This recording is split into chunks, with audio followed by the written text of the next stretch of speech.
रमैनी 18 पर।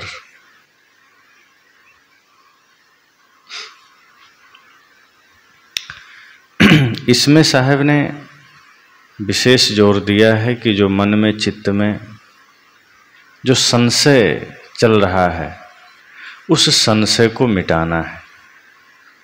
अद्भुत पंथ वर्णि नहीं जाई, भूले राम भूल दुनियाई।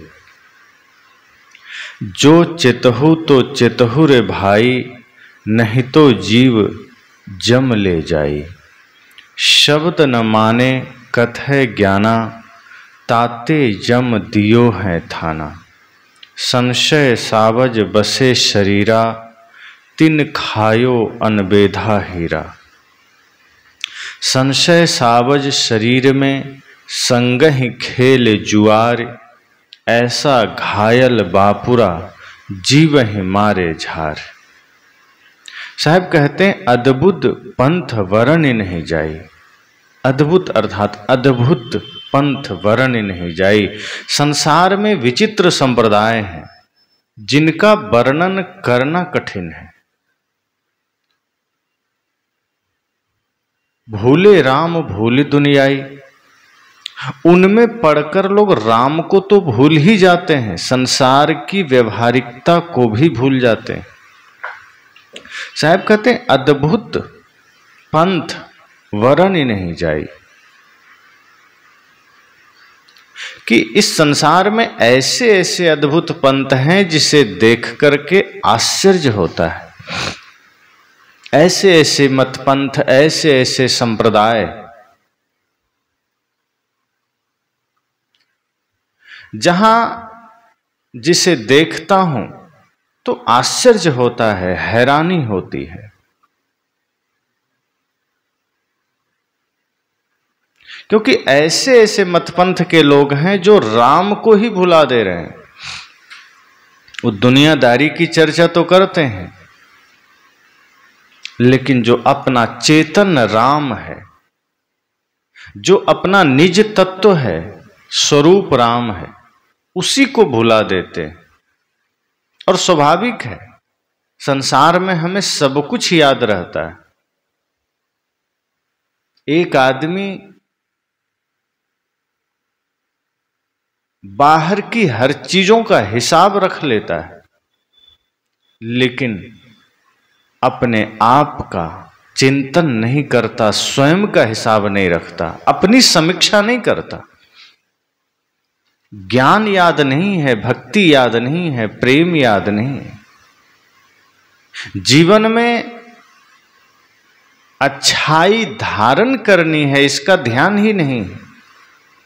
बुरे मार्ग पर दौड़े चले जाते हैं, अज्ञानता के मार्ग पर अंधा बनकर भागे चले जाते हैं। लेकिन जो सत्य मार्ग है, ज्ञान का मार्ग है, उसे हम ध्यान नहीं देते। साहब कहते हैं अद्भुत आश्चर्य होता है ऐसे ऐसे मतपंथ संप्रदाय को देखकर, जो खुद को कहते तो हैं कि हम धार्मिक ज्ञान दे रहे हैं, आध्यात्मिक ज्ञान दे रहे हैं, लेकिन गहराई से आप देखेंगे तो वे माया, मोह, संसार से ज्यादा कुछ भी नहीं बता रहे। बाहर की उपलब्धियों में ही हमें लगाते हैं, बाहर ही ईश्वर परब्रह्म परमात्मा की बात करते हैं। वो निज तत्व, निज स्वरूप राम से तो दूरी ही बना देते हैं, उनका वे कभी चिंतन ही नहीं करते। और हमारा मन तो ऐसा है जो संसार का ही अध्यासी रहा है, संसार का ही अभ्यास करता रहा है, तो संसार हमें ज्यादा याद रहता है।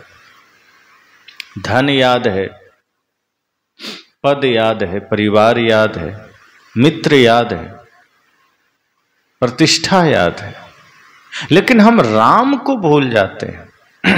राम की याद हम नहीं रख पाते। और साहब ने कहा भी है भजन में, साधो दिल से न राम को भूल, दिल से न राम को भूल,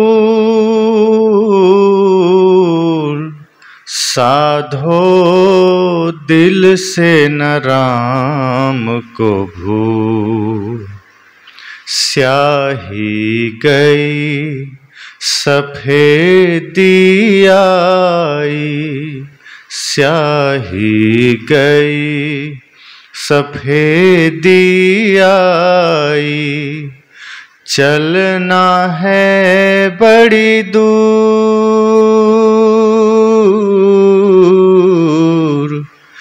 डार पात में तुम ही रंगीले, सब फूलन में फूल, साधो दिल से न राम को भूल। हरि हुजूर नहीं दूर विराजे, हरि हुजूर नहीं दूर विराजे, दिल की दर मति मोर,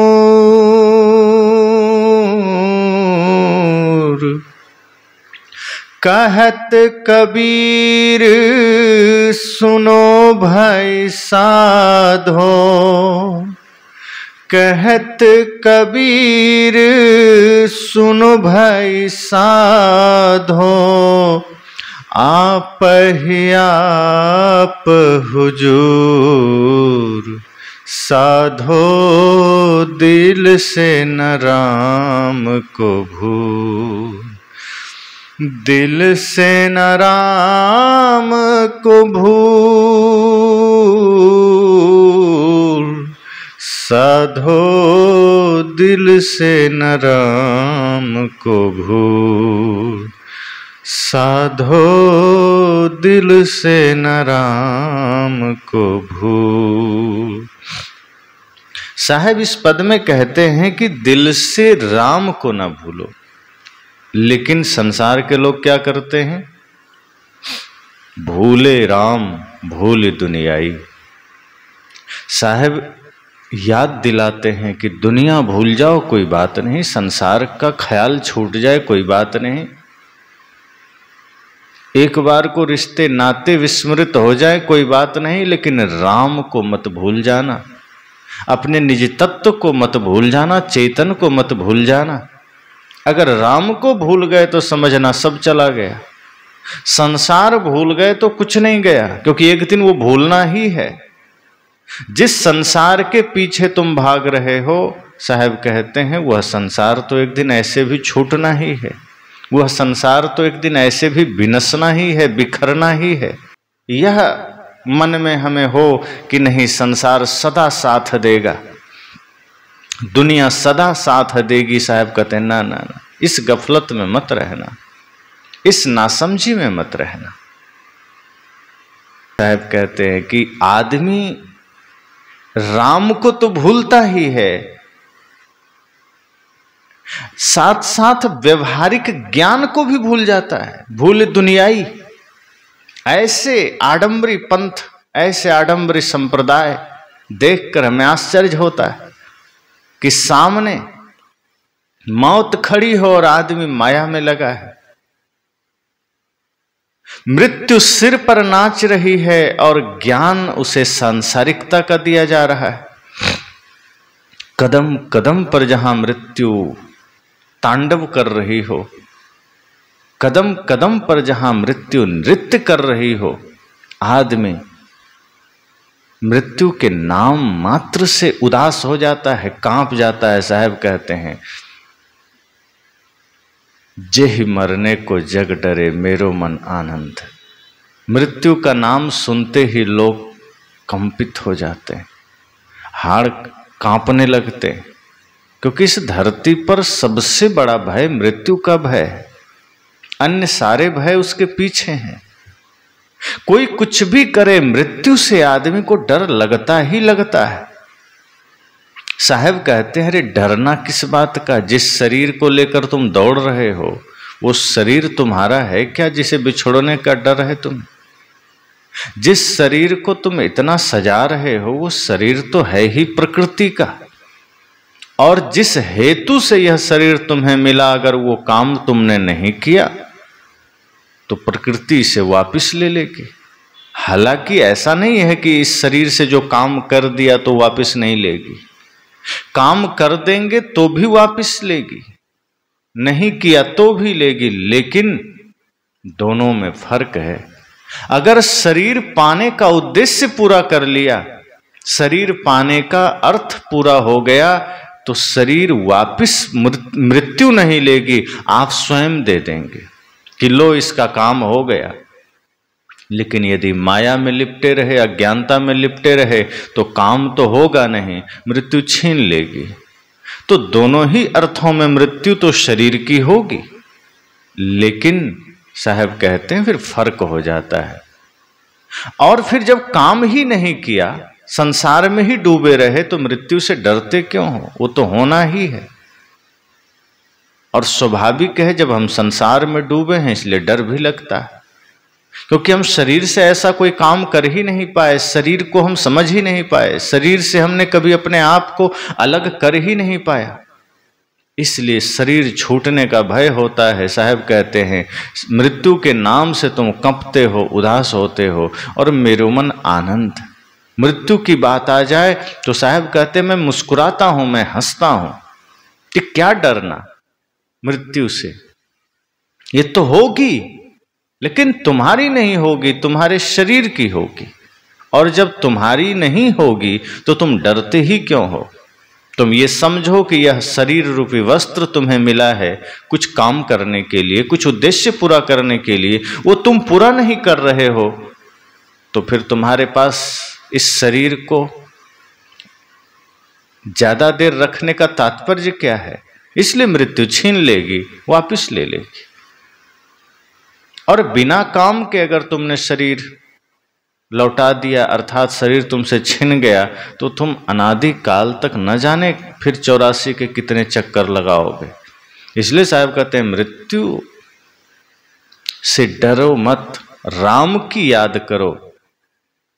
शरीर में मन को लगा करके तुम राम को भूल गए, संसार में मन को लगा करके तुम राम को ही भूल गए। दुनिया की सारी चीजें तुम याद रखते हो, लेकिन राम को ही भूल जाते हो। इसलिए सदगुरु कबीर का यह संकेत साफ है कि अद्भुत पंथ हैं, आश्चर्यजनक संप्रदाय हैं इस धरती पर, जो व्यक्ति को राम से ही दूर कर देते हैं, और व्यक्ति माया के चक्कर में, संसार के चक्कर में राम को भूल भी जा रहे हैं। और याद भी कब कराते हैं? जब कोई व्यक्ति गुजर जाता है, कफन ओढ़ा करके कंधे पर उसे जब लेकर चलते हैं, तब पीछे से लोग कहते हैं राम नाम सत्य। साहब कहते हैं अब जो मर ही गया उसे तुम राम नाम सत्य सुनाओ चाहे राम नाम झूठ सुनाओ, क्या फर्क पड़ता है? मरा हुआ आदमी के सामने राम राम चिल्लाओ चाहे रावण रावण चिल्लाओ, उसे फर्क तो नहीं पड़ता।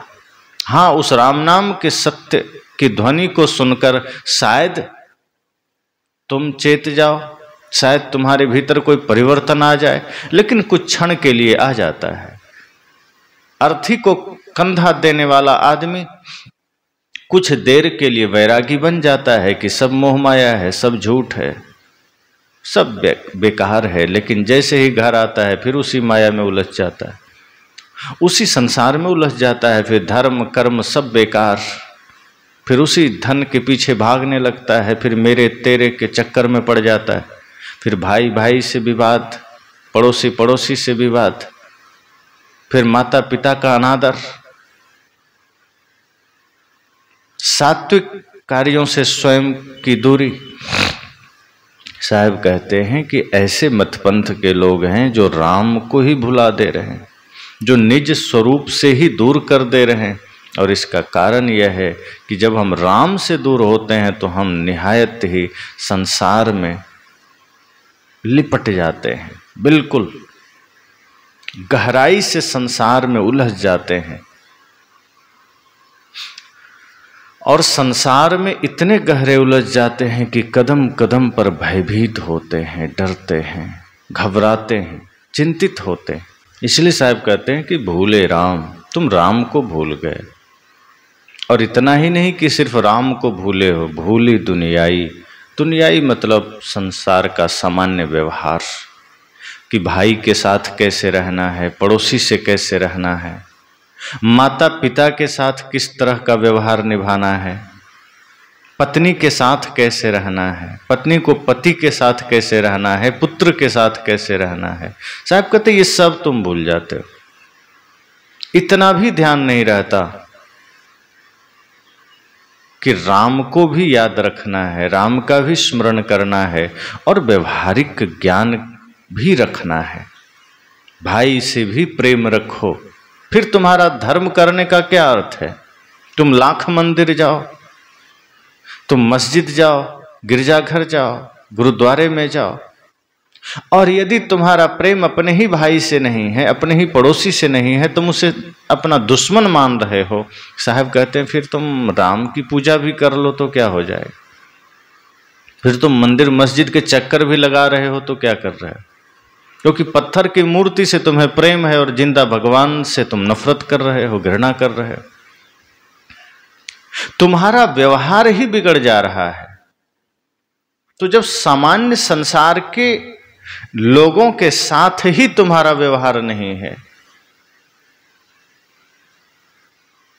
तमाम मतपंथ के लोगों ने तुम्हारे भीतर सांप्रदायिकता का ऐसा जहर भर दिया कि तुम जातिवाद में तो लग जाते हो, संप्रदायवाद में लग जाते हो, लेकिन तुम भाईचारा अर्थात एक दूसरे के साथ प्रेम का व्यवहार तुम नहीं कर पाते, मित्रता का भाव नहीं रख पाते। हम सबको इस पर विचार करना चाहिए। सदगुरु कबीर बड़ी गहरी बात करते हैं कि तमाम मतपंथ हैं जिन्हें सही दिशा देनी चाहिए, सही ज्ञान देना चाहिए, वही हमारे भीतर जहर भर रहे हैं, वही हमारे भीतर विष पैदा कर रहे हैं। और हम इतने विषैले हो गए कि हम एक दूसरे के बीच खाई पैदा कर दिए, अपने ही भाई का दुश्मन। आप देखिए, राजनीति में पढ़कर भाई ही भाई का दुश्मन हो गया, मित्र ही मित्र का दुश्मन हो गया, क्योंकि कोई किसी पार्टी का समर्थक है, कोई किसी पार्टी का। अब वो पार्टी के जो लोग हैं मेन, वो आपस में समय समय पर बैठ के भोजन भी कर लेते हैं, लेकिन उसके नाम पर यहाँ नीचे गांव घर में भाई भाई में ऐसा विवाद होता है कि सालों साल बात नहीं होती। ये नासमझी ही तो है। हम ये समझ ही नहीं पाते कि ये दल, ये राजनीतिक लोग आपस में तो सारा व्यवहार निभा लेते हैं, लेकिन उसके बहकावे में आकर, उसके भड़काऊ बयान में आकर के भाई भाई का विरोधी हो जाता है, मित्र मित्र का विरोधी हो जाता है। साहब कहते हैं वैचारिक भिन्नताएं होती है जगह जगह पर, लेकिन अपने हृदय, अपने मन की भिन्नता एक दूसरे के बीच मत आने दो। हृदय में इतना गहरा प्रेम रखो कि किसी का विचार पसंद ना भी आए तो कोई बात नहीं, वो इंसान तो है। हो सकता है तुम्हारा विचार उसे पसंद ना आ रहा, तो एक दूसरे पर अपने विचार थोपने नहीं चाहिए, क्योंकि वो बाहर की बात है, दलगत बात है, राजनीति की बात है। साहब तो कहते हैं अध्यात्म की गहरी से गहरी बात भी किसी पर थोपी नहीं जा सकती। संसार में इतने लोग हैं, अगर जबरदस्ती थोपा जाता तो बहुत से समाधान हो जाते। अब आप देखिए, सरकार ने शराबबंदी कर दिया, ठीक है, बाहरी रूप से व्यवस्थाओं को अनुशासित रखना चाहिए, लेकिन जबरदस्ती किसी को रोका नहीं जा सकता। जिस आदमी के मन मस्तिष्क में शराब घुसी हो, सरकार ने बंद कर दिया तो ठीक है, वो चुपके से कहीं जाके पी के पड़ा रहता है। अब बहुत जगह तो ऐसा होता है कि मान लीजिए बिहार प्रांत में शराब बंद है और इससे सीमा लग रही है झारखंड की या उत्तर प्रदेश की या अन्य नेपाल की, तो आदमी इतना चालाक हो गया कि वो सीमा क्रॉस करके, पार करके वो दूसरे प्रांत में चला गया, वहाँ जाके शराब पी लिया, 2-4 घंटा वहीं इधर उधर किया और जैसे ही नशा उतरा अंदर आ गया। अब इधर की पुलिस देख रही है, लाचार है, क्योंकि इसका वश नहीं चलता। वो जानता है कि वो पी लिया है, लेकिन वो जिधर पिया है वहाँ कोई कानून नहीं है, उधर की पुलिस मौज में, ठीक है भाई तुम पियो। इधर बिहार प्रांत का पुलिस यहीं से देख रही, वो आदमी जाके उधर शराब भी पिया है, मौज मस्ती भी कर रहा है, पर ये तभी तक पकड़ सकता है जब तक वो नशे में है। लेकिन नशा उतर जाने के बाद वो आ गया तो ये देखते हुए कुछ नहीं कर सकता।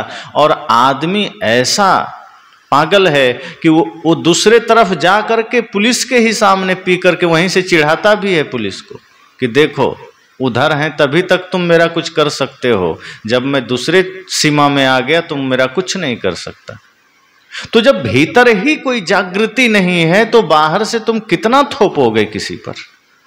कितने भी नियम कानून बना दिए जाएं, जिस व्यक्ति के मन मस्तिष्क में ही जहर भरा है, मन मस्तिष्क में ही मूर्खता भरी है, वो सारी बेवकूफियां करेगा, छिप कर करेगा, पर्दे में रहकर करेगा, दूर हट कर करेगा, लेकिन करेगा। साहब कहते हैं कोई भी चीजें ऐसा ना करो कि तुम्हारे बीच विवाद पैदा हो। तो साहब तो कहते हैं कि आध्यात्मिक ज्ञान भी किसी पर थोपा नहीं जा सकता। वो व्यक्ति के भीतर की प्यास है, भीतर का जागरण है, उसकी जिज्ञासा है। अगर है उसके भीतर प्यास तो वो भवसागर पार कर जाएगा, और नहीं है तो उसी में डूबता रहेगा। कोई कैसे कुछ कर सकता है। चाहे कोई जीवन में संन्यास ग्रहण करना चाहे, चाहे जीवन में कोई किसी भी प्रकार का लक्ष्य प्राप्त करना चाहे, कोई रोक सकता है? अगर कोई करना चाहे तो कोई रोक नहीं सकता है, और ना करना चाहे तो कोई उसे पार करा नहीं सकता है। अगर कोई कहीं जाना चाहे तो जाने के लिए जो व्यक्ति खड़ा है कि अब उसे जाना है, तो उसका मन होना जरूरी है। अगर उस व्यक्ति का मन नहीं है कहीं जाने का तो दूसरा आदमी क्या कर सकता है? बहुत कर सकता है कि चलो जबरदस्ती उठा के कंधे में बिठा लेंगे, थोड़ी देर पहुंचा देंगे, पर थोड़े दूर जाने के बाद थक जाएगा, फिर पटक देगा। अब जो खुद चलना ही ना चाहे उसे तुम कितना दूर तक कंधे में ढोओगे? और ऐसा भी नहीं है कि उसके पांव को आगे पीछे आप पकड़ के कर देंगे, कब तक कर देंगे? अगर कोई व्यक्ति ये ठान ले कि मुझे पैर को आगे पीछे ही नहीं करना है पर जाना है, वो कभी नहीं जा सकता, 7 जन्म में नहीं जा सकता। लंबी दूरी तो छोड़ो, 2-4 डेग भी नहीं जा सकता अगर वो कदम जमा ले अंगद की तरह कि हमें तो हिलाना ही नहीं है, यहीं बैठना है, फिर भी आगे जाना है। साहब कहते फिर ऐसे ना समझो कि कोई यात्रा नहीं होती। अगर जिसने यह ठान लिया कि मुझे जाना ही नहीं है, मुझे आगे बढ़ना ही नहीं है इस दिशा में, मुझे तो पाप के ही मार्ग में जाना है, मुझे तो इसी माया में रचना पसना है, यहीं बसना है, साहब कहते फिर उसकी जागृति का कोई उपाय नहीं।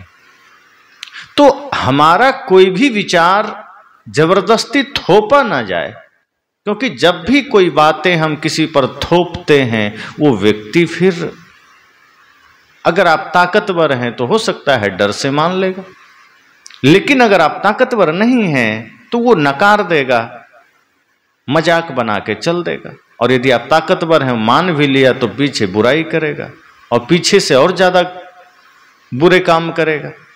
इसलिए कोई भी विचार हम एक दूसरे पर थोपे नहीं। लेकिन राजनीति में अक्सर देखा जाता है कि अगर कोई किसी पार्टी का सपोर्टर है और वो अंधाधुंध उसका सपोर्टर है, बिना विवेक के, बिना विचार के, अंधविश्वासी जिसे कहते हैं कि या तो जाति के नाम पर या कुछ एक विचार के नाम पर, या कुछ लोग इसलिए किसी पार्टी का सपोर्टर हो जाते हैं क्योंकि विपक्ष में जो पार्टी है या विरोध में जो पार्टी है उससे उसकी बनती नहीं या उसके विचारधारा पसंद नहीं है, तो चलो उसका विरोध करना है इसलिए किसी का सपोर्ट कर देना है।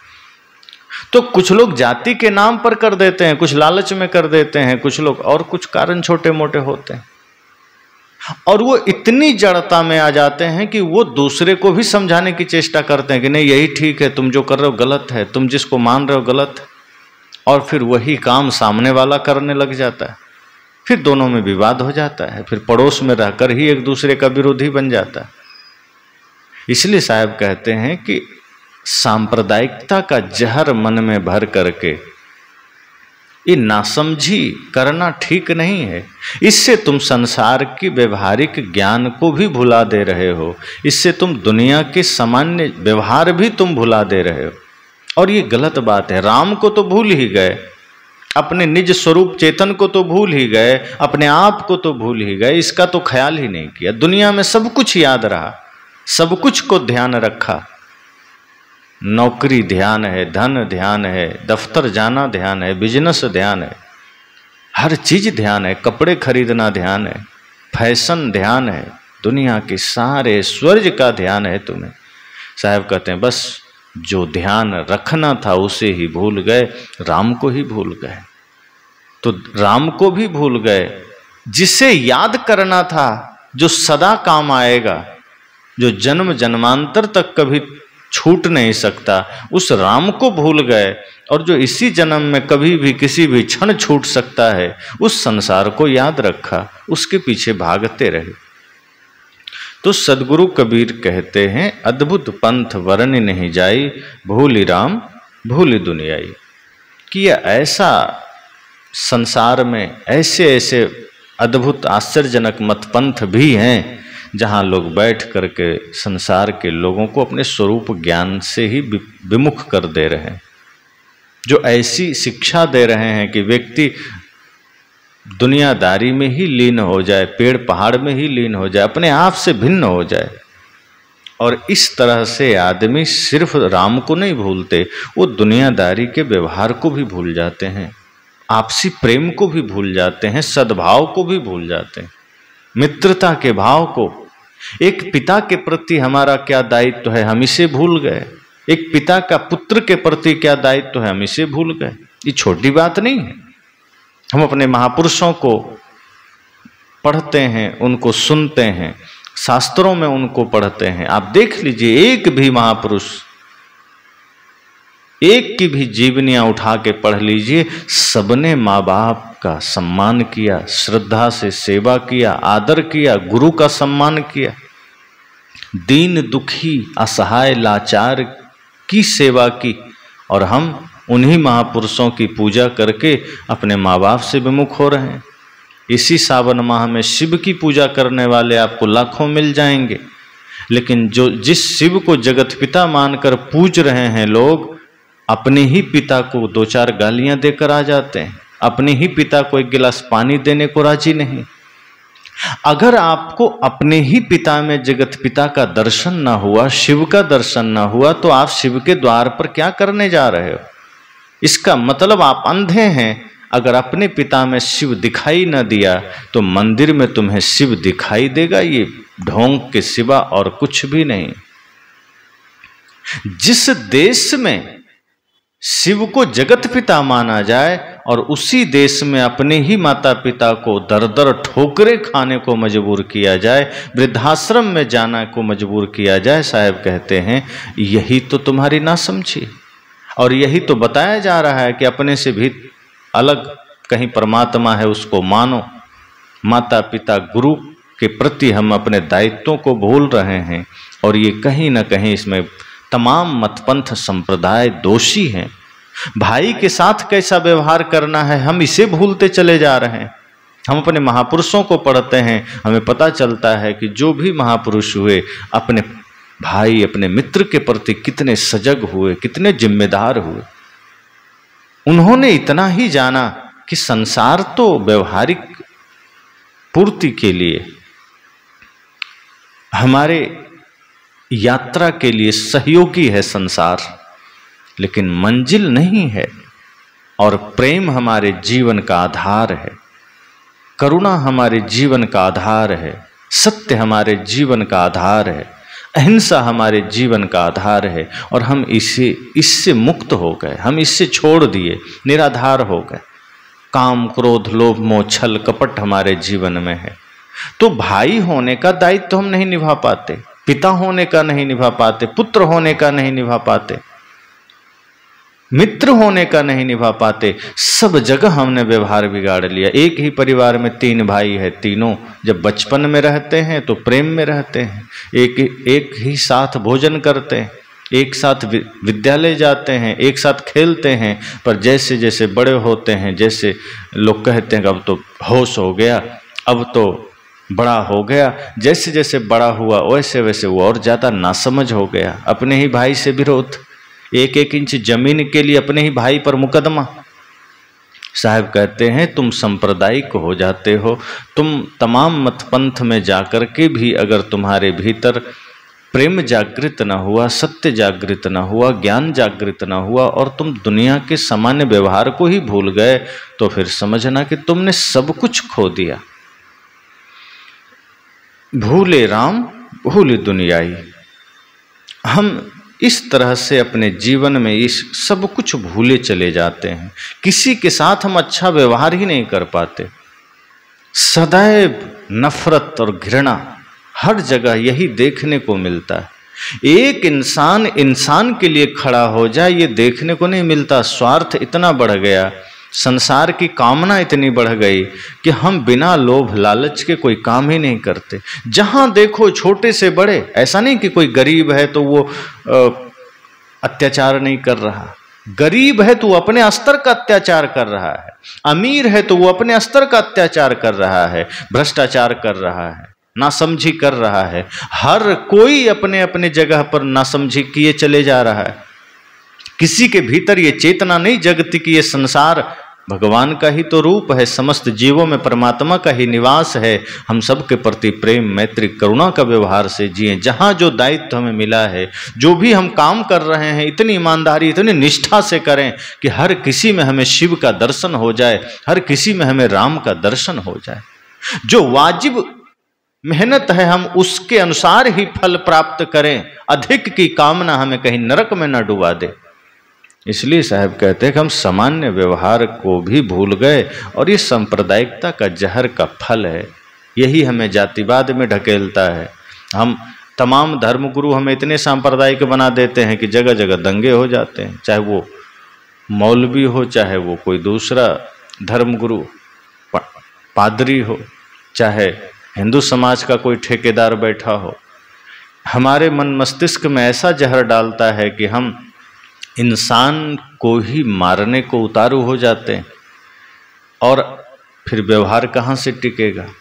अगर निज स्वरूप राम का परिचय हो जाए और सब में वही राम दिखने लगे तो हम ऐसी नासमझी तो कदापि नहीं करेंगे।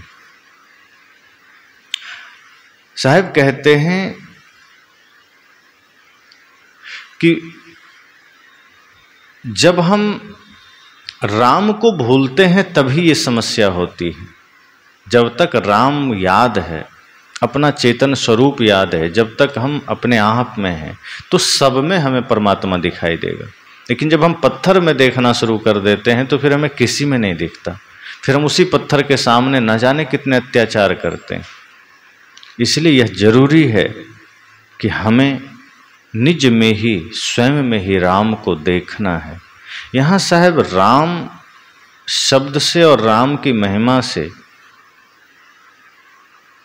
कुछ और भी बातों का वो जिक्र करते हैं, इशारा करते हैं कि भूले राम भूले दुनियाई को दूसरे अर्थ में हम ऐसा भी समझ सकते हैं कि विचित्र संप्रदायों में संसार के साधारण लोग तो भूल ही गए, राम भी भूल गए।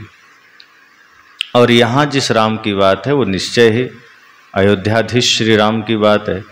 राम के लिए तथा दुनियाई के लिए भूले शब्द का प्रयोग अलग अलग है, इसलिए दोनों के भूलने की बात है। इस स्थिति में राम का अर्थ दशरथ सुत महाराज श्री राम से जोड़ा जा सकता है।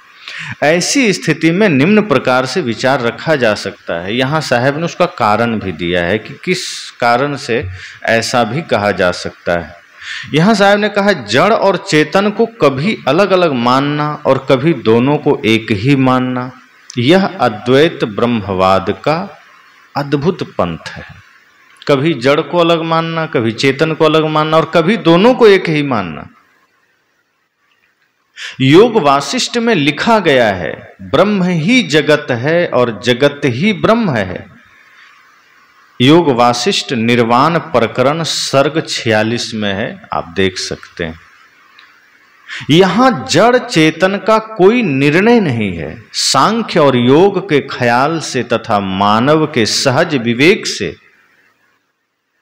भी जड़ चेतन की अभिन्न दृष्टि ही अविद्या है और इसी को अद्वैत ब्रह्मवाद में ज्ञान मान लेना एक विस्मय कारक अवधारणा है।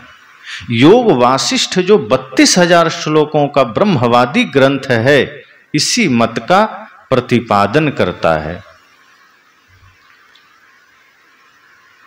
यह वशिष्ठ और राम के संवाद के रूप में रचा गया है। इसमें वशिष्ठ ने राम को उपदेश दिया है। इस ग्रंथ के अनुसार श्री राम ने जड़ चेतन अभिन्न अद्वैत ब्रह्मवाद स्वीकार लिया है। यह सब लक्ष्य रखकर यदि सद्गुरु ने कहा हो कि इसमें संसार के लोग तो भूले हैं, भूले राम भूली दुनियाई, श्री राम भी भूल गए, तो प्रासंगिक है, क्योंकि ब्रह्मवाद की अवहेलना करते हुए ग्रंथकार पीछे 8वीं रामायणी में कह आए हैं, वही बात राम वशिष्ठ में ले गई। उस दृष्टि से यह कहना उचित है। यह भी सच है कि योग वासिष्ठ के लेखक ने श्री राम को बलात् घसीट कर अद्वैत ब्रह्मवादी बनाया है।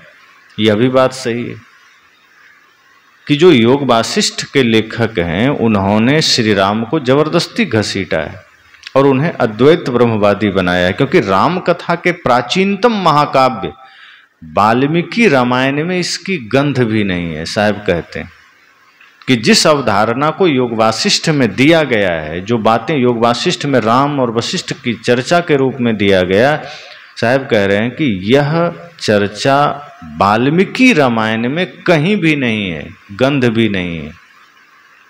वाल्मीकि में के अनुसार श्री राम की 16 वर्ष की उम्र में शादी होती है और योग वासिष्ठ के अनुसार इसी उम्र में उनको वैराग्य होता है, जो काल्पनिक है। राम कथा एक प्रिय काव्य हुआ है, इसलिए विभिन्न लेखकों ने उसे अपने मतानुसार घुमाकर ढाला है।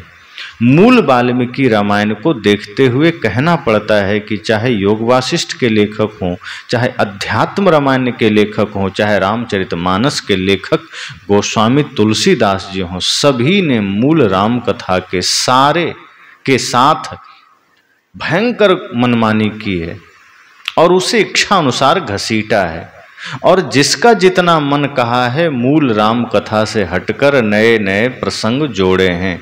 कबीर साहब यहाँ योग वासिष्ठ के अनुसार ही आलोचना करते हैं, किंतु योग वासिष्ठ के जड़ चेतन अभिन्नवाद का दोष श्री राम पर नहीं मढ़ा जा सकता। यह योग वासिष्ठकार का अपना दोष है। योग वासिष्ठ का रचना काल ईसा की 8वीं से 11वीं शताब्दी के बीच है। योग वासिष्ठ में प्रथम के वैराग्य और मुमुक्षु प्रकरण बड़े महत्वपूर्ण हैं। ग्रंथ प्रशंसनीय है, किंतु इसमें जड़ चेतन की अभिन्नता ही अंतिम सिद्धांत है एवं व्यवहार में योग भोग मिला दिए गए हैं, जो कल्याण के लिए घातक है। तो साहब ने दूसरा पक्ष भी यहाँ रखा है, जो अभी आपने सुना, कि एक तो यह है कि हम राम को भूल गए और निज चेतन स्वरूप राम को भूलने के साथ साथ दुनिया के जो सामान्य व्यवहार हैं, जो हमारा व्यवहारिक ज्ञान है, जो एक दूसरे के साथ प्रेम का भाव है, हम उसे भी भूल गए कि पुत्र होने के नाते क्या करना है, पिता होने के नाते क्या करना है, भाई होने के नाते क्या करना है, मित्र होने के नाते क्या करना है। साहब कहते हैं हम ये भी भूल गए। पर दूसरा पहलू ये भी योग वासिष्ठ के अनुसार हो सकता है। हालांकि साहब ने पुनः ये भी कहा कि योग वासिष्ठ का मत उपयोगी नहीं है, वह यहाँ प्रासंगिक नहीं, क्योंकि जो वाल्मीकि रामायण में जो चर्चा आई है वो बिल्कुल भिन्न है। वहाँ ये संशय नहीं है, योग वासिष्ठ में संशय है जड़ चेतन के नाम पर, योग भोग के नाम पर। तो राम की छवि को उसमें थोड़ा धूमिल किया गया, लेकिन ऐसा सिर्फ योग वासिष्ठ में नहीं है। साहब कहते हैं ऐसा अध्यात्म रामायण में भी थोड़ा किया गया और तुलसीदास जी की रचना रामचरितमानस में भी की गई। तो ये तो अपने अपने मत के अनुसार लेख करते रहे हैं। जो उनकी कल्पना है, जो उनके भाव हैं, वो किसी महापुरुष को टारगेट करके या उनको मूल में रख करके अपनी बातें रख देते हैं। ऐसा सदगुरु कबीर के साथ भी हुआ है, ऐसा तथागत बुद्ध के साथ भी हुआ है, ऐसा महावीर स्वामी के साथ भी हुआ है, नानक देव के साथ हुआ है, संत रैदास के साथ हुआ है, तमाम संतों के साथ भी ये घटनाएं घटती है। जो उनके अनुयायी होते हैं वो इतने अंधश्रद्धा में कई बार पड़ जाते हैं कि उन्हें अपने महापुरुष को सहज साधारण देखना पसंद ही नहीं है। जब तक उसमें मिर्च मसाले ना जोड़ दें, जब तक उनके लिए कुछ उटपटांग हरकतें ना जोड़ दें। तो ये सदा से होता आया है। महापुरुषों को तो छोड़िए, ऐसे ऐसे भी धरती पर ना समझ है जिन्हें कोई राजनीतिक पुरुष अच्छा लगे तो उसको ही भगवान बना देते हैं, उसके मंदिर बना लेते हैं, उसी की पूजा करने लगते हैं, उसका चालीसा बना देते हैं। तो आदमी इस तरह से धीरे धीरे गिर जाता है, वो यथार्थ ज्ञान को भूल जाता है, वो सत्य ज्ञान को भूल जाता है। जो बातें हमारे महापुरुष करना चाहते हैं या कहना चाहते हैं या वे कहते हैं, हम उसे तो भूल जाते हैं, लेकिन उनके नाम पर मंदिर खड़ा कर लेते हैं, उनके नाम पर संप्रदाय खड़ा कर लेते हैं, उनके नाम पर तमाम तरह की कमाइयाँ शुरू कर देते हैं। बड़े बड़े सांप्रदायिक लोग जो भगवान को पूजते हैं या भगवान का नाम लेते हैं, आपको क्या लगता है कि वे लोग भगवान से प्रेम करते हैं? बिल्कुल नहीं। वो भगवान के नाम पर अपना रोजी रोटी चलाते हैं, पेट चलाते हैं, वो अपना विलासिता का जीवन जीते हैं भगवान के नाम पर। अगर सही अर्थ में कभी भगवान उसके सामने आ जाए, वो पहचानने से भी इनकार कर देगा कि तुम कौन हो, क्यों आ गए, अच्छा भला मैं जी रहा हूं। तो नाम बेचने वाले लोग हैं जो भगवान के नाम पर पाखंड करते हैं। जो भगवान के बताए सही उपदेश और सही मार्ग को समाज को दे, वही सच्चा ज्ञानी साधु है, संत है, धर्म प्रचारक है, वही धार्मिक आदमी है। तो आगे साहब कहते हैं, जो चेतहु तो चेतहु रे भाई, नहीं तो जीव जम ले जाए। यम का अर्थ साहब ने जगह जगह वासना से लिया है। हालांकि यहां दोनों अर्थ हो सकता है। अगर हम नहीं चेते तो समय निकल जाएगा और मृत्यु ले जाएगी, यमराज ले जाएगा, यमराज अर्थात मृत्यु। और यदि समय रहते हम नहीं जागे, नहीं चेते, तो हो सकता है वासना हमें अपने अधीन कर ले। कहा भी है ना, भजन आप सुनते हैं, रंग दे प्रभु ज्ञान के रंग में काया, रंग ना ले इस पापी मन को अपने रंग में माया, रंग दे प्रभु ज्ञान के रंग में काया।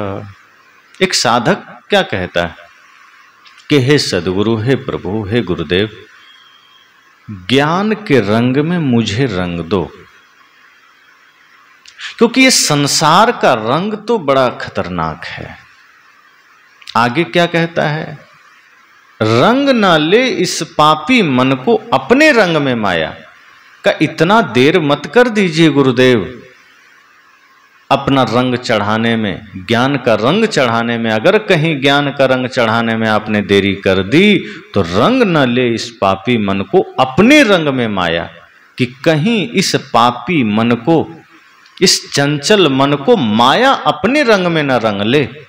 अगर गुरुजी आप देर कर दिए तो माया का रंग कभी भी चढ़ सकता है, और माया का रंग जब मन पर चढ़ता है तो मन में चंचलता पैदा होती है। फिर मन हमारा ध्यान साधना से हट करके संसार की कामना में जाता है, फिर हमें संसार की ही चीज़ें प्रियकर लगने लगती है, फिर हमें बाहर की दुनिया ही, मायावी दुनिया में ही कहीं न कहीं रस नजर आने लगता है। जब माया का रंग मन पर चढ़ जाए तो फिर ध्यान साधना, चिंतन, प्रेम, सत्य, अहिंसा, करुणा में रस खत्म हो जाता है। फिर हम वहाँ से धीरे धीरे सरकने लगते हैं।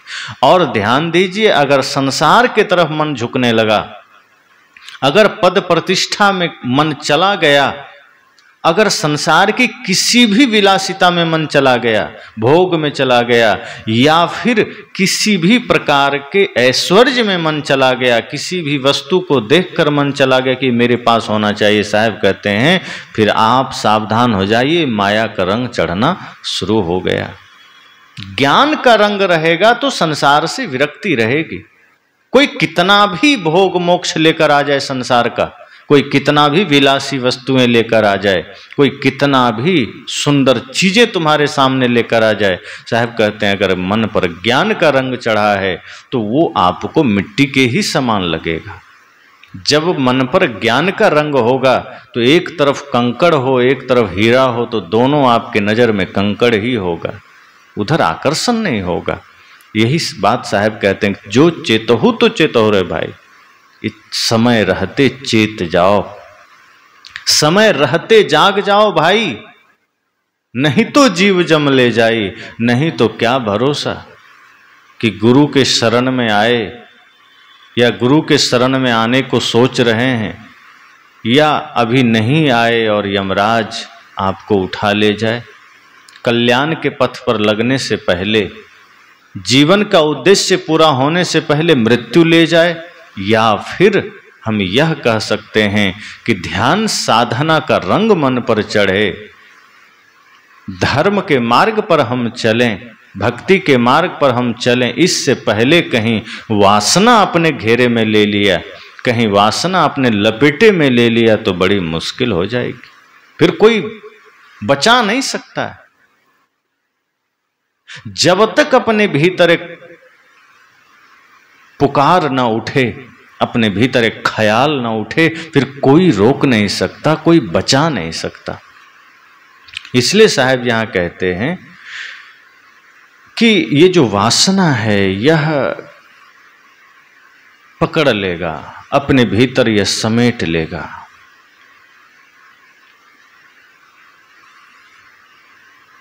और जब एक बार वासना पकड़ लेगी तो ऐसा थोड़े है कि वो छोड़ देगी, जन्म जन्मांतर तक वासना नहीं छोड़ेगी। फिर भटकते रहेंगे नाना खानी, कभी कुत्ता बिल्ली सांप छुछुंदर घोड़ा हाथी बनते रहेंगे, कीट पतिंगे बनते रहेंगे, शेर भालू गीदड़ बनते रहेंगे, समाज का प्रकृति का जूता खाते रहेंगे, चेतने का कोई उपाय नहीं। फिर ना जाने कब मनुष्य शरीर का अवसर आए। और समस्या यह है कि मनुष्य शरीर का अवसर आ भी गया तो हम इसमें भी वही प्रपंच में लगे हुए, वही मेरा तेरा, वही नफरत, वही घृणा, वही संसार, वही धन दौलत, उसी के पीछे भाग रहे हैं। साहब कहते हैं धन के पीछे भागो मत, श्रम करो, धन कमाओ, धन रखो, जरूरत से ज्यादा भी आ जाए तो कोई बात नहीं, सदुपयोग करो, समाज की सेवा में लगाओ, कल्याण में लगाओ, दीन दुखी असहाय गरीब की सेवा में लगाओ, राष्ट्र की सेवा में लगाओ। संसार के पीछे प्राण मत गंवा दो। लेकिन यदि नहीं चेते तो जन्म जन्मांतर तक फिर अनेक खानियों में भटकना है, फिर कोई बचा नहीं सकता, कोई रोक नहीं सकता। इसलिए साहब कहते हैं जो चेतना है तो चेत जाओ, जागना है तो जाग जाओ। बढ़िया समय मिला है, संत गुरु भी मिल गए, और नहीं मिले तो जाना चाहिए गुरुजनों के पास, वही धर्म का ज्ञान देंगे। क्योंकि हम तो ऐसे भूले हैं इस संसार में कि लगता है ये संसार ही सत्य है, यही शरीर सत्य है, यही ऐशो आराम सत्य है, यही माया सत्य है, यही हमारा धन कमाना, नौकरी करना, खेती करना, यही सत्य है। ये सत्य नहीं है। जिस क्षण मृत्यु आ जाएगी सब कुछ छुटा देगी, जो जहां है वहीं रुक जाएगा, और फिर आप कहाँ होंगे, किस खानी में, किस योनि में, कहाँ, कुछ भी पता नहीं होगा। इसलिए साहब कहते हैं भाई जाग जाओ, तुम जिस दुनिया में भागे चले जा रहे हो वो तुम्हारा असली प्रयोजन नहीं है, वो तुम्हारा असली लक्ष्य नहीं है। तुम जिस दुनिया में भागे जा रहे हो वो सब सिर्फ शरीर रहते तक है, लेकिन जिस दिन मृत्यु सामने होगी ये सब कुछ स्वाहा हो जाएगा। इसलिए वो कमाई करो, और ये मत सोचो कि तुम मंदिर चले गए तो तुमने कमाई कर लिया।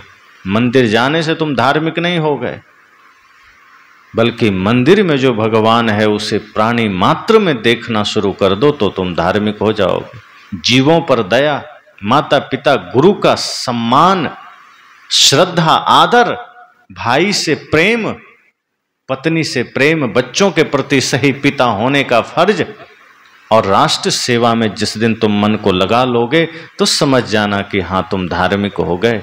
अभी तो तुम भागे जा रहे हो, किसी ने कह दिया कि ठीक है पाप है कोई बात नहीं, सोमवार को जाके मंदिर में जल चढ़ा लो पाप छूट जाएगा।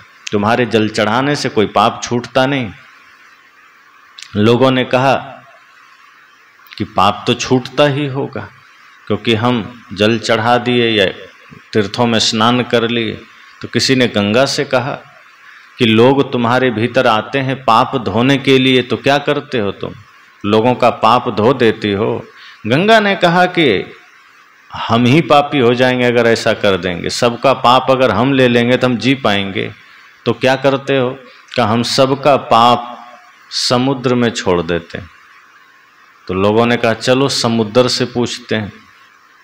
कहा सच में सब नदियों का पाप तुम अपने अंदर ले लेते हो, इसीलिए तुम्हारा पानी खारा है। समुद्र ने कहा अरे खारा तो अलग मैटर से है, लेकिन हम लोगों का पाप ले तो लेते हैं पर हम भी नहीं रखते हैं। कहा फिर क्या करते हो, कहा हम भी अपना सारा जो पाप लोगों का मेरे पास आता है ना, तो हम भी सबको वाष्प बनाकर उड़ा देते हैं और वो वाष्प बनकर वापस बादल में चला जाता है। इसलिए देख रहे हो बादल काला काला नजर आता है, पाप के ही कारण है। तो लोगों का पाप नदियों में गया, गंगा, यमुना, कृष्णा, कावेरी, नर्मदा आदि नदियों में, और वहां से वो पाप समुद्र में चला गया। समुद्र से जब लोगों ने कहा कि लोगों का पाप तो तुम में आ गया, तुम क्या करते हो, रखते हो, समुद्र का ना रखते नहीं है। जब कड़ी धूप होती है सारे पाप को वाष्प बना के हम भी उड़ा देते हैं और बादल के पास चला जाता है। लोगों ने कहा चलो बादल से पूछ लेते हैं। लोगों ने कहा अरे तुम सबका पाप क्यों ले लेते हो, क्यों रखते हो। कहा हम रखते थोड़े, इस प्रक्रिया से मेरे पास पाप आ तो जाता है पर हम भी रखते नहीं, क्यों रखें। तो करते क्या हो, तो जिन जिन लोगों का पाप है फिर वापस उसी पर बरसा देते हैं। हम क्या करेंगे रख के, बादल से जब पानी बरसता है तो नीचे ही तो आता है। का इस तरह से हम पाप रखते नहीं है, जहां जहां से आया जिन जिन ने भेजा अपना पाप धोया वापस गिरा देते हैं। लोगों ने कहा इसका मतलब यह है कि पाप नहाने से नहीं मिटता, बुरे कर्म छोड़ने से मिटता है। पाप गंगा में डुबकी लगाने से नहीं मिटता, किसी मंदिर में जल चढ़ाने से नहीं मिटता, बल्कि किसी प्यासे को सहज भाव से जल पिला दो तो शायद कोई पाप मिट जाए। जीवन में अच्छे विचार धारण कर लो तो शायद पाप मिट जाए। माता पिता गुरु का सम्मान शुरू कर दो, सेवा शुरू कर दो। मांस मछली मदिरा दारू ताड़ी शराब गुटखा आदि का सेवन छोड़ दो। सबके साथ प्रेम का व्यवहार रखो तो शायद पाप धुल जाए। लेकिन ये काम हम नहीं करते, हम बाकी सब कुछ करने को राजी हैं। मंदिर के चले जाएं, मस्जिद चले जाएं, गिरजाघर चले जाएं, साहब कहते हैं यही हम करते हैं, इसी में हम भूले हुए हैं। इतना ही से हम सोचते हैं हमारा कल्याण हो जाएगा। कहते हैं इससे कल्याण नहीं होगा। चेतो, जागो, उठो, जो तुम कर रहे हो वो सत्य नहीं है। अपने व्यवहारिक जीवन में ही तुम उलझ गए, संसार में ही उलझ गए और इसके नाते तुमने धर्म छोड़ दिया, भक्ति छोड़ दिया, प्रेम छोड़ दिया। तुम स्वार्थ में इतने अंधे हो गए कि अपने ही भाई का खून का प्यासा बन जाते हो, अपने ही माता पिता का अनादर करने से हिचकिचाते नहीं हो। इसलिए साहब कहते हैं जागो, यमराज सामने खड़ा है, मृत्यु सामने खड़ी है, पता नहीं कब उठा ले जाए, कौन किस घड़ी किस मुकाम पर अपना जीवन लीला खो दे, अपना जीवन दीपक कब किसका कहाँ बुझ जाए कोई नहीं जानता। इसलिए साहब ने कहा कि जो चेतहु तो चेतहु रे भाई, नहीं तो जीव जम ले जाए, नहीं तो इसे मृत्यु लेकर चली जाएगी। या फिर अगर ज्ञान का रंग मन पर नहीं चढ़ा, भक्ति का रंग मन पर नहीं चढ़ा, तो वासना अपने रंग में ऐसा रंग लेगी, ये माया अपने रंग में ऐसा रंग लेगी कि जन्म जन्म तक नहीं छूट पाओगे। उसी कामना में, उसी अंधेपन में तुम पड़े रहोगे। और वासना का रंग एक बार चढ़ गया, वासना अपने जकड़ में एक बार तुम्हें ले लिया, तो जन्म जन्मांतर तक ठोकरें खाते रहोगे। इस जन्म में भी खाओगे, आगे भी खाओगे। आगे साहब कहते हैं शब्द न माने कथय ज्ञाना, अर्थात लोग निर्णय शब्द नहीं मानते, परंपरा प्राप्त अवधारणाओं को ही ज्ञान मानते हैं और उसी की कथा करते हैं, उसी पर बल देते हैं। लोग तर्क युक्त निर्णय सुनना नहीं चाहते। लोग उन्हीं बातों को सुनना चाहते हैं जिन्हें वे परंपरा से सुनते आए हैं। ऐसी स्थिति में सत्य ज्ञान का होना असंभव है। शब्द न माने कथे ज्ञाना, ताते यम दियो है थाना। जो लोग निर्णय वचन को नहीं मानते, केवल परंपरा पोषित बातों को ही ज्ञान मानकर व्याख्यान करते हैं, इसलिए उनके मन में वासनाएं स्थान बनाकर जम गई हैं। यहाँ साहब कहते हैं कि जो निर्णय शब्द को नहीं मानते, शब्द तो बहुत तरह के हैं, शब्द शब्द बहु अंतरा, शब्द शब्द में बड़ा अंतर है, भेद है। कोई शब्द किसी के लिए प्रेरणा बन जाता है, कोई शब्द किसी के लिए समस्या बन जाता है। कोई शब्द हमें जीवन के रहस्यों को सुलझा देता है, कोई शब्द हमें उसमें उलझा देता है। साहब कहते हैं यहां कि शब्द न माने, अर्थात निर्णय शब्द आदमी नहीं मानता। जो परंपरा से प्राप्त शब्द हैं, जो कुछ तथाकथित शास्त्रों से प्राप्त शब्द हैं, उसी में उलझ जाते हैं, उसी का चर्चा करने लगते हैं। अगर कोई निर्णय शब्द कहे जाएं, कोई ज्ञान के शब्द कहे जाएं जिससे हमारा कल्याण हो सकता है, तो लोग परंपरा के कुछ शब्द सामने रख देते हैं। एक बार एक माता जी आई, उसने कहा कि हमारी बहू माला ले ली है और हमारे घर में हमारे देवी देवता के सामने बलि होती है और ये उसका विरोध करती है। मैंने कहा तो बहुत अच्छी बात है, अगर आपकी बहू दीक्षित है गुरु से और हिंसा का विरोध करती है, पाप का विरोध करती है, तो गलत क्या है। उसने कहा कि आप क्या कह रहे हैं, आपके कहने से वो हिंसा हो जाएगा। हम देवी देवता को बलि देते हैं, ये हमारी पूजा है, हम के आपकी नज़र में वो पूजा है, और इससे बड़ी नासमझी और क्या होगी, हिंसा को पूजा कहना। ये तुम्हारे बनाए हुए कुछ जो देवी देवता हैं, उनका कोई अस्तित्व तो है नहीं, पर कुछ परंपरा से बातें चल गई, तुम उसे मान रहे हो। उसने कहा हाँ बिल्कुल, हमारे पूर्वज ऐसा कर रहे हैं, हम उसे कैसे छोड़ देंगे, हमारे पूर्वजों ने किया है, हमारे पहले के लोगों ने, बाप दादा ने किया है, उसे हम छोड़ देंगे। मैंने कहा बाप दादा अगर गलती कर गए तो तुम उस गलती को और बड़ी गलती बना रहे हो। अगर कोई बाप दादा ऐसी नासमझी कर गए, गलती कर गए, कोई बात नहीं, भूल होती है इंसान से, पर आज तुम जागृत हो जाओ, आज सजग हो जाओ, आज देवी देवता के नाम पर हिंसा मत करो, आज उनके नाम पर इस तरह से क्रूरता मत करो। पर वो समझने को राजी नहीं हुई, क्योंकि उसके मन में वो शब्द बैठा दिए गए परंपरा के कि नहीं, परंपरा में जो चला आया है वो कैसे छोड़ दें। साहब कहते हैं गलतियां कहीं से भी चली आए, उसे छोड़ देना चाहिए। जीव बद्ध तो भयंकर पाप है। आप इंसान होकर के अगर किसी की पीड़ा को न समझ सके तो बाकी तो सब जानवर हैं, एक दूसरे के पीछे पड़े, इसलिए तो जानवर है। और इसलिए इंसान सबसे भिन्न है, इसके भीतर संवेदना है, करुणा है। तुम्हारे बच्चे को कोई मारे तो तुम्हें पीड़ा क्यों होती है? अगर वो हिंसा जायज होती तो तुम्हारे बच्चे को या तुम्हें ही कोई मारता तो तुम्हें अच्छा लगता, खुशी होती, तुम्हें सुखद अनुभूति होती कि वाह क्या बढ़िया मार रहा है, क्या चांटा मारा है मेरे बेटे को। तुम मिठाई बांटते कि पड़ोसी ने मेरे बेटे को चांटा मारा है, बड़ा अच्छा लगा। लेकिन तुम्हें पीड़ा होती है, इसका मतलब है कि तुम्हें पीड़ा होने का एहसास से यह सिद्ध हो रहा है कि हिंसा किसी भी प्रकार की हो वो गलत है। कोई किसी को मारता है वो गलत है। अगर आप जीव हत्या को सही ठहराते हैं तो ये सिवाय नासमझी के और कुछ भी नहीं है। इसलिए साहब ने कहा कि शब्द न माने। बहुत से लोग निर्णय शब्द को नहीं मानते, सत्य के शब्द को नहीं मानते, यथार्थ शब्द को नहीं मानते, वो परंपरा पोषक शब्दों के पीछे पड़ जाते हैं और ऊपर से वो कथा करने लग जाते हैं, अर्थात कथनी करने लग जाते हैं। ज्ञान देने लग जाते हैं कि नहीं ऐसा नहीं, ऐसा नहीं, कुतर्क। और जहाँ कुतर्क वहाँ नर्क है। इसलिए साहब कहते हैं शब्द न माने कथ है ज्ञाना, ताते यम दियो है थाना। अगर हम ऐसा शब्द, निर्णय शब्द नहीं माने और सिर्फ थोथा ज्ञान कथते रहे, व्यर्थ की बातें परंपरा के नाम पर करते रहे, तो ताते यम दियो है थाना।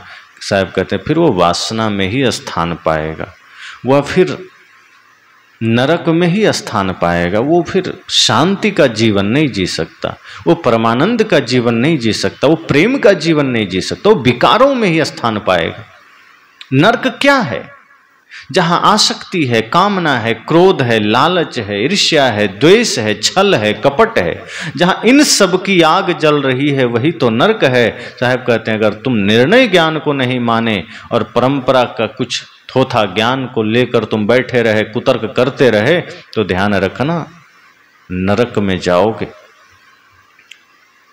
आगे साहब कहते हैं संशय साबज बसे शरीरा, तिन खायो अनबेधा हीरा। सावज उस पशु को कहते हैं जिसका शिकार किया जाए। यहाँ साहब कहते हैं ये संशय ही सावज है, वो शिकार है। उसे सब ज्ञानी मारना चाहते हैं परंतु वह सावज ही शिकारी को मारता है। संशय अनवेधा हीरा को बेध रहा है। अनवेधा हीरा अविनाशी अखंड जीव है। जीव से ही उत्पन्न संशय जीव को खा रहा है। लोक में शिकारी शिकार को मारता है परंतु यहाँ शिकार ही शिकारी को मार रहा है। यह सदगुरु कबीर की उलटवासी है। परंतु इसका सीधा अर्थ यह है कि संशय रूपी सावज पशु एवं शिकार को सब ज्ञानी रूपी शिकारी मारना चाहते हैं, किंतु होता यह है कि ज्ञानी संशयों से स्वयं घिरे रहते हैं। ज्ञानी संशय पशु के शिकार हो रहे हैं। संशय सावज वसे शरीरा, तिन खायो अनवेधा हीरा। संशय रूपी पशु हमारे हृदय में बसता है, हमारे शरीर में निवास करता है। संशय अपने आप में कोई अलग सत्ता थोड़े है, हमारे ही भीतर संशय पैदा होता है, हमारे मन में संशय पैदा होता है और यह संशय हमें ही खा रहा है, अर्थात हमें ही कमजोर कर रहा है। और उसने अखंड हीरा रूपी जीव को पथभ्रष्ट कर दिया है। तिन खायो अनवेधा हीरा। वो इतना ही नहीं करता कि वह संशय उत्पन्न होकर के हमें परेशान करता है, वो हमारे इस चेतन स्वरूप को ही हमें विस्मृत करा रहा है, उससे ही हमें भटका रहा है, अपने निज स्वरूप के ज्ञान से ही हमें विमुख कर रहा है, उसे समझ लो पथभ्रष्ट कर रहा है। जब किसी के मन में संशय पैदा हो जाए तो वो आदमी धीरे धीरे पथभ्रष्ट होना शुरू हो जाता है। फिर वो हर जगह संशय करेगा, कभी भाई पर, कभी पिता पर, कभी पत्नी पर, कभी मित्र पर, कभी पुत्र पर। और वो सच तो यह है कि वो अपने मन में ही इतना संशय पाले रहता है कि उसे कभी पता ही नहीं चलता सही क्या है गलत क्या है। शंका में जीवन बिता देता है, दिन रात वो शंका में है, सही गलत का ज्ञान उसे पता ही नहीं चलता। हमारी भीतर शंका पैदा होती, उस शंका को हमें खत्म करना चाहिए। होता यह है कि वो संशय, वो शंका हमें ही खत्म करते चली जाती। साहब कहते हैं कि हर मनुष्य के हृदय में संशय पशु है। संशय पशु ही तो है जो हमें खत्म करे और जीव से जुआ खेलता है। आध्यात्मिक संशय और व्यवहारिक संशय से हर मनुष्य हर समय पीड़ित रहता है। अब यहाँ संशय कई प्रकार का है। व्यवहारिक संशय है जिसकी मैंने चर्चा की कि मित्र पर संशय, पिता पर संशय, पुत्र पर संशय, पत्नी पर संशय। और एक आध्यात्मिक संशय है कि मैं कौन हूँ, संसार क्या है, कोई ईश्वर है कि नहीं, मेरे कल्याण का रास्ता क्या है, मरने के बाद क्या होगा, इत्यादि आध्यात्मिक संशय है। मैं कौन हूँ, अगर हमें यह बोध नहीं है तो संसार और मैं को हम एक ही मान लेते हैं। कोई ईश्वर है कि नहीं है, हम इस संशय में पड़े हैं। कहीं मंदिर में गए, पूजा नहीं किए, ईश्वर नाराज ना हो जाए।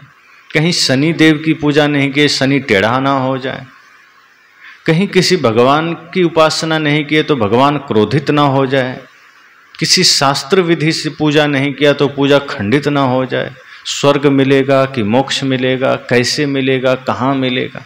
साहब कहते हैं इस प्रकार का संशय आध्यात्मिक संशय है और इससे हम इतने सशंकित हो जाते हैं कि मैं कौन हूँ, यह बहुत गहरा प्रश्न से भी हम दूर होते चले जाते हैं। फिर संसार की ओर मन दौड़ रहा है, कभी कामना की ओर मन दौड़ रहा है, कभी बाहर ईश्वर खोज रहे हैं, कभी गंगा में, कभी गोदावरी में, कभी कृष्णा में, कभी कावेरी में। जहाँ तहाँ मन दौड़ रहा है, जहाँ तहाँ मन आपको ले जा रहा है, लेकिन कहीं स्थिर नहीं कर रहा है।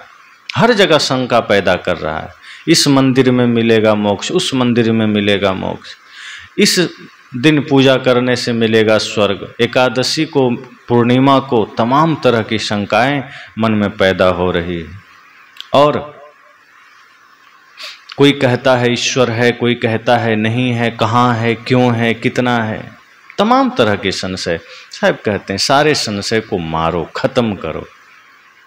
सच ये है कि संसार जड़ है, आप चेतन हैं, और चेतन जड़ का संग, चेतन और जड़ का संग कुछ काल के लिए होता है।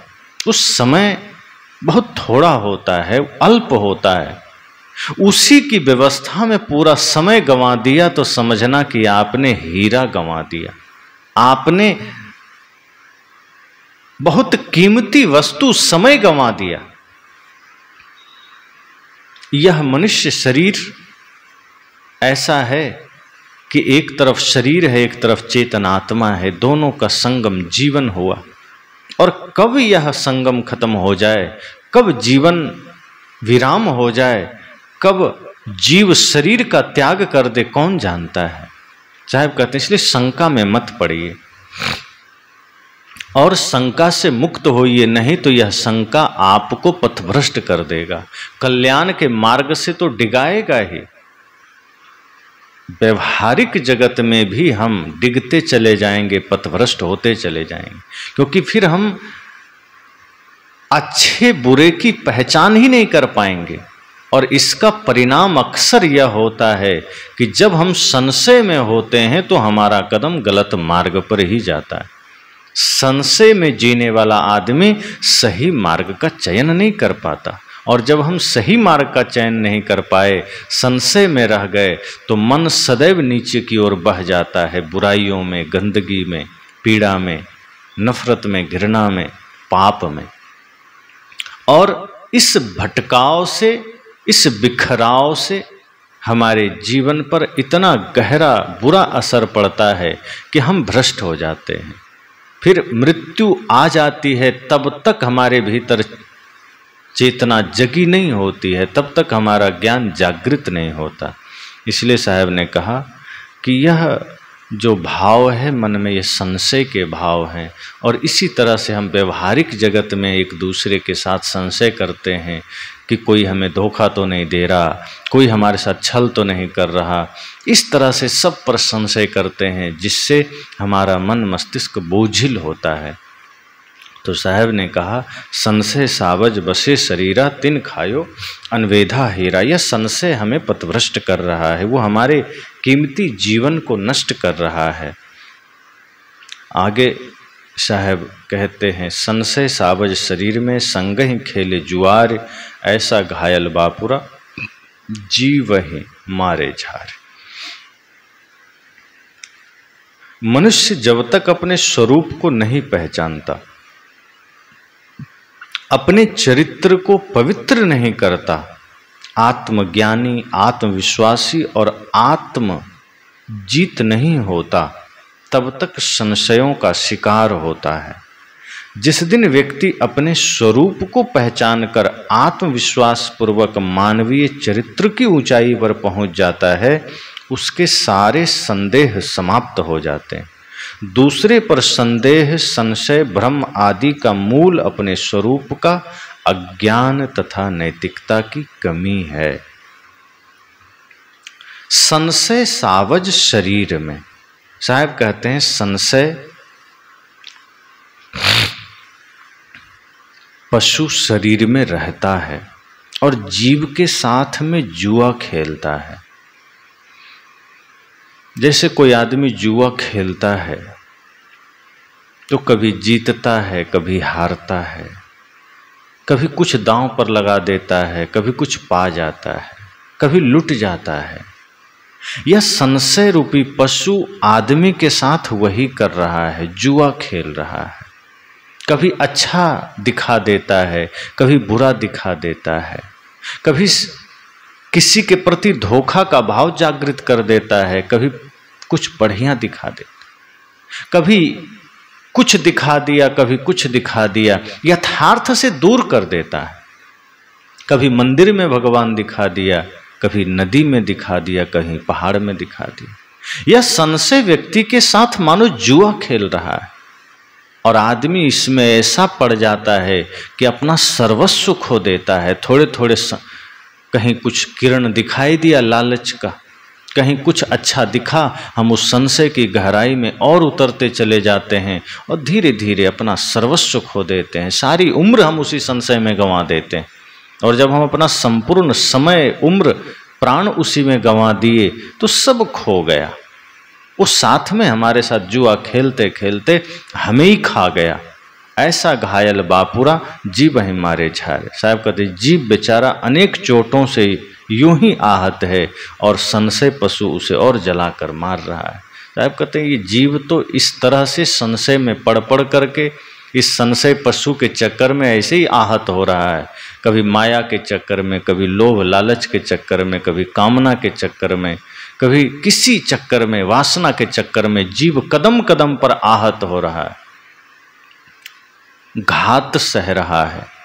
और एक तरफ यह संशय पशु क्या कर रहा है, उसे और घसीट घसीट करके जला करके मार रहा है, उसे और ज़्यादा पीड़ा दे रहा है, उसे और ज़्यादा कष्ट दे रहा है।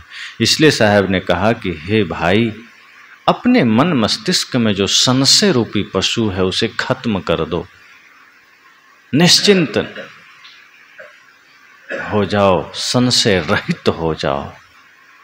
यह संशय या भ्रम तुम्हारे जीवन को खा रहा है। जैसे घुन किसी लकड़ी में लग जाए तो भीतर भीतर उसे खोखला कर देता है, फिर वो कभी भी गिर सकता है, वह पेड़ कभी भी वो टूट सकता है। ऐसे ही यह संशय का घुन भीतर भीतर हमें खा रहा है, हम अपना संपूर्ण खोते चले जाते हैं। इसलिए हम सबको सजग होना है, सुदृढ़ होना है, देखना है कि यह चेतन आत्मा मैं हूँ, यह शरीर मुझसे पृथक है, संसार मुझसे पृथक है। शरीर और संसार का संबंध कुछ काल के लिए हुआ है और इसका अर्थ, इसका उद्देश्य यह है कि हम भक्ति के मार्ग पर चल सकें, प्रेम के मार्ग पर चल सकें और आत्म कल्याण कर सकें। इस संसार में ही उलझ के ना रह जाएं। ये माया तो उलझाएगी, वासना तो उलझाएगी, और अगर हम वासना और माया में उलझे रह गए तो फिर हम अपने हीरा जन्म को खो देंगे, हम अपने कीमती समय को खो देंगे, हम अपना बहुमूल्य समय को खो देंगे। इसलिए साहब कहते हैं अपने आप में जागृत हो जाओ। आप संसार नहीं हैं, आप शरीर नहीं हैं, आप माया से भिन्न हैं, आप जड़ से भिन्न हैं, आप संसार से भिन्न हैं। जब तक आप स्वयं को संसार से जोड़कर रखेंगे तभी तक संसार आप पर हावी रहेगा। जब तक आप अपने आप को शरीर मानते रहेंगे तभी तक माया आप पर चढ़ी रहेगी, वासना आप पर सवार रहेगी, और तभी तक हम स्वयं अपने राम से दूर रहेंगे। इसलिए हमें सजग हो जाना है, जागृत हो जाना है और अपने भीतर के संशय को मिटा देना है, अपने स्वरूप राम को जानना है। यही सत्य है, यही सर्वोपरि है। बाकी संसार से हमारा संबंध स्वप्नवत है, शरीर से हमारा संबंध क्षणिक है और इसका सदुपयोग कर लेना है। ऐसा ना हो कि माया के चक्कर में हम इस शरीर से शरीर का दुरुपयोग कर लें। शरीर से पाप की कमाई कर लें। जिस हेतु से यह मनुष्य शरीर मिला वह काम तो ना हो सका, हम इसका इस्तेमाल गलत कार्यों में करते चले गए, छल कपट में करते चले गए, संसार खड़ा करने में करते चले गए, और अंत में जब यमराज आया, मृत्यु आई, तो पता चला कुछ भी साथ नहीं जा रहा। जो भी हमने संसार में किया सब पाप ही पाप था, पुण्य तो कुछ किया नहीं। धर्म का कोई भी सूत्र हमने जीवन में धारण नहीं किया, गुरु का ज्ञान धारण नहीं किया, जीवन भर धोखा देते रहे। हर आदमी का मन जानता है जो पूजा करने जा रहा है कि हम भगवान को धोखा ही तो दे रहे हैं, क्योंकि हम सच में तो पुजारी हैं नहीं। क्योंकि पुजारी होते तो सब जीव के प्रति करुणा का भाव रखते, लेकिन बाहर तो हम राक्षस बने होते हैं और मंदिर जाकर भगवान के सामने थोड़ा सा कुछ नौटंकी कर लेते हैं। दिल तो जानता है कि हम यहाँ पाखंड करने आए हैं, लेकिन हमें कई बार यह मूढ़ता हमारे मन में आ जाती है कि हम मंदिर जाके सब कुछ कर रहे हैं, तो भगवान को पता नहीं होगा, उसे सब पता है। आप किस उद्देश्य से, किस भाव से मंदिर गए हैं, भगवान को सब मालूम। इसलिए यह नासमझी मन में न रखें कि हम मंदिर जाके भगवान को धोखा दे देंगे, और धोखा के सिवा कुछ नहीं हो रहा। जब तक मन को निर्मल न किया जाए, मन को पवित्र न किया जाए, अपने आप की पहचान न किया जाए, तब तक बाहर किया जाने वाला सारा कृत्य धोखा के सिवा कुछ भी नहीं, छल के सिवा कुछ भी नहीं। इसलिए इस संशय, इस छल, इस कपट से स्वयं को मुक्त करना है, निज स्वरूप को जानना है, उसी में स्थित होना है।